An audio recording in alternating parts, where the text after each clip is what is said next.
ഈശോയുടെ ജനനം. അതാണ് ഇന്ന് നമ്മുടെ മക്കളെ ക്രിയേറ്റ് ചെയ്തിരിക്കുന്നത്. അത് ആട്ടിടയന്മാര് കാണാൻ വന്നിരിക്കുന്നു. മാതാക്കന്മാര് അവരെ സന്ദേശം അറിയിച്ചിട്ട് അവര് ഈശോയെ മാതാവിനെ ഔസേപ്പിന്റെ പിതാവിനെ കാണാൻ വന്നിരിക്കുന്ന ഒരു രംഗമാണ് ഇവിടെ ക്രിയേറ്റ് ചെയ്തിരിക്കുന്നത്. ഈശോയും കുഞ്ഞുങ്ങളുമാണ് അല്ലെ? കർത്താവിന്റെ ദാനമാണ് മക്കൾ. സങ്കീർത്തനം 127:3. കുഞ്ഞുമക്കളെ, നിങ്ങൾ ദൈവത്തിൽ നിന്നുള്ളവരാണ്. 1 യോഹന്നാൻ 4:14. ഒരിക്കല് കുറെ അമ്മമാര് ഈശോയെ കുട്ടികളെ അനുഗ്രഹിക്കാനായിട്ട് ഈശോയുടെ അടുത്ത് കൊണ്ടുപോയി സംഭവം ഉണ്ടായിരുന്നല്ലേ? അപ്പൊ ശിഷ്യന്മാർ തടഞ്ഞു. അപ്പൊ ഈശോ എന്താ പറഞ്ഞത്? ശിശുക്കളെ എന്റെ അടുത്ത് വരുവാൻ അനുവദിക്കുകയും അവര് തടയരുത്. ഈശോ മറ്റൊരിക്കൽ പറഞ്ഞു, ശിശുക്കളെ പോലെ ആയിരിക്കുന്നവർക്കാണ് സ്വർഗരാജ്യം. Thank you. ജയ് ജയ് ക്രിസ്തുരാജ്.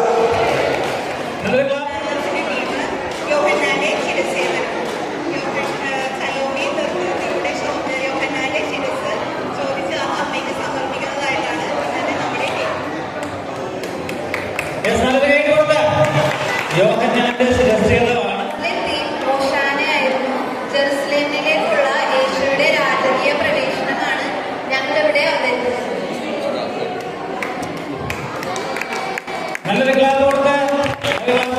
ക്രിസ്തുരാജന്റെ രാജക തിരുനാളിന്റെ ദിനത്തില് 5ാം ക്ലാസ് തീമായിട്ട് എടുത്തിരിക്കുന്നത് ക്രിസ്തുരാജനും മാലാഖമാരും വിശുദ്ധരുമാണ്. വചനത്തിൽ പറയുന്നത് പോലെ അശുദ്ധിയിലേക്കല്ല വിശുദ്ധിയിലേക്കാണ് നമ്മളെ വിളിച്ചിരിക്കുന്നത്. അതുകൊണ്ട് തന്നെ നമ്മളെല്ലാവരും വിശുദ്ധ ജീവിതം നയിച്ച് വിശുദ്ധരായി തീരാനുള്ളവരാണ് എന്നുള്ളതാണ് ഇതിൽ നിന്ന് ഒരു സന്ദേശമായി 5ാം ക്ലാസ്സിന് തരാനുള്ളത്. Thank you. നമ്മുടെ നാഥൻ, നമ്മള് ക്രിസ്തുരാജനെ മഹത്വപ്പെടുത്തുന്നതായിട്ടാണ് നമ്മൾ ഈ രീതിയിൽ കാണിക്കുന്നത്.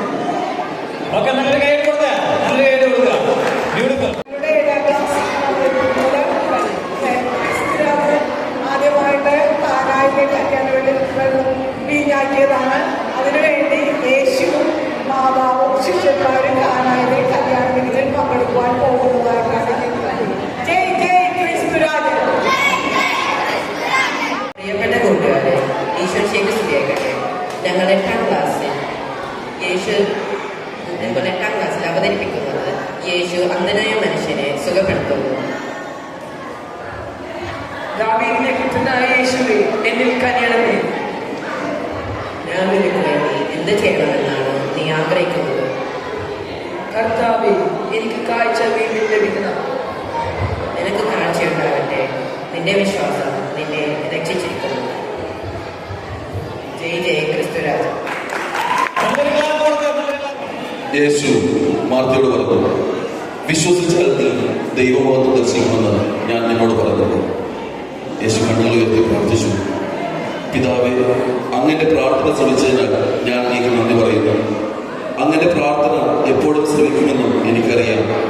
എന്നാൽ എന്നെ അടച്ചത് അവിടെ നിന്നാണെന്ന് ചുറ്റും നിൽക്കുന്ന ജനം വിശ്വസിക്കുന്നതിന് വേണ്ടിയാണ് ഞാനിത് പറയുന്നത്.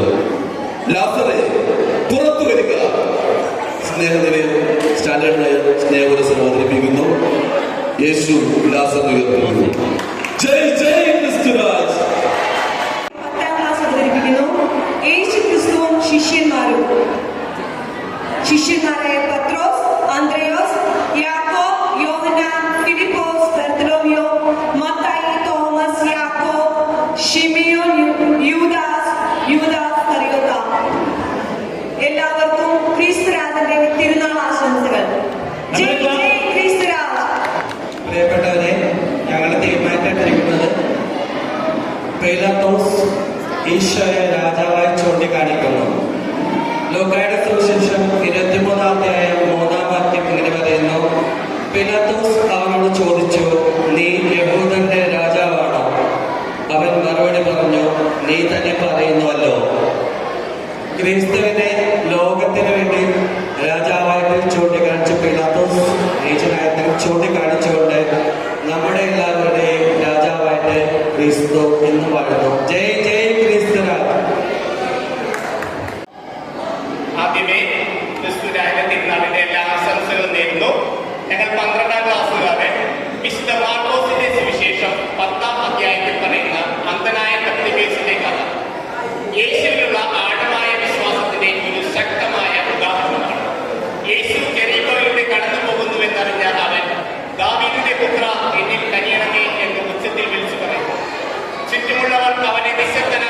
ശ്രമിച്ചെങ്കിലും അവൻ കൂടുതൽ ഉച്ചത്തിൽ കരയുന്നു.